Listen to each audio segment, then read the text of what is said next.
I am not black.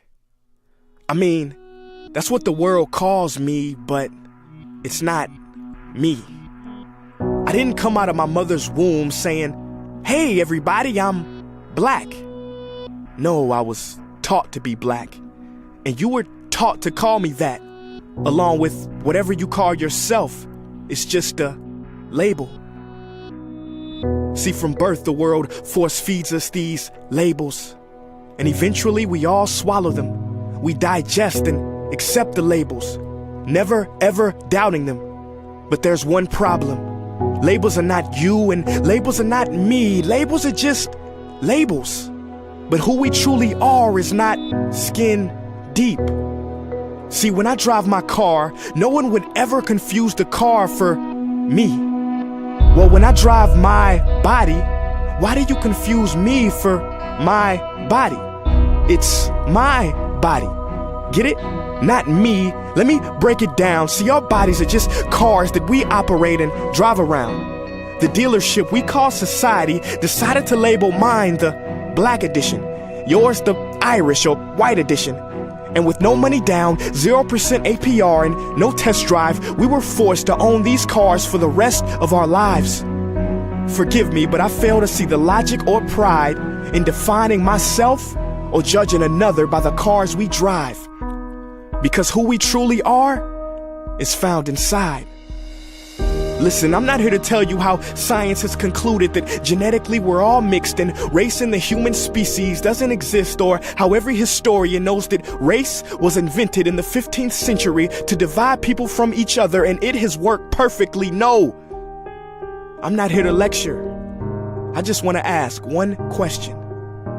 Who would you be if the world never gave you a label? Never gave you a box to check?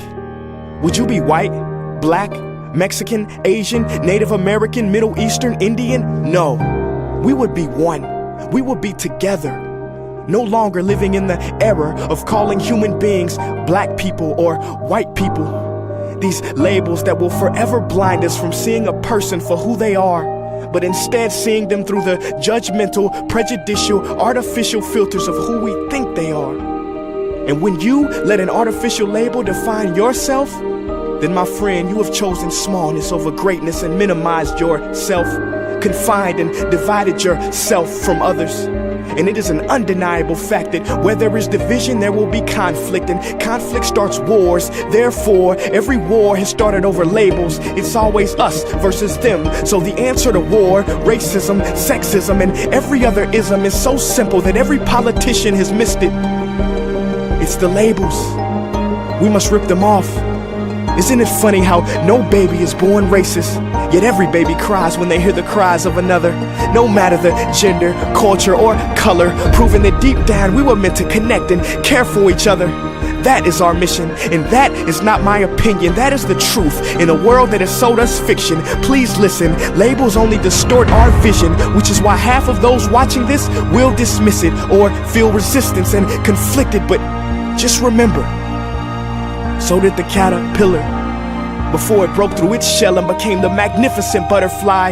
Well, these labels are our shells, and we must do the same thing so we can finally spread our wings. Human beings were not meant to be slapped with labels like groceries and supermarkets. DNA cannot be regulated by the FDA. We were meant to be free, and only until we remove them all and stop living and thinking so small will we be free to see ourselves and each other for who we truly are.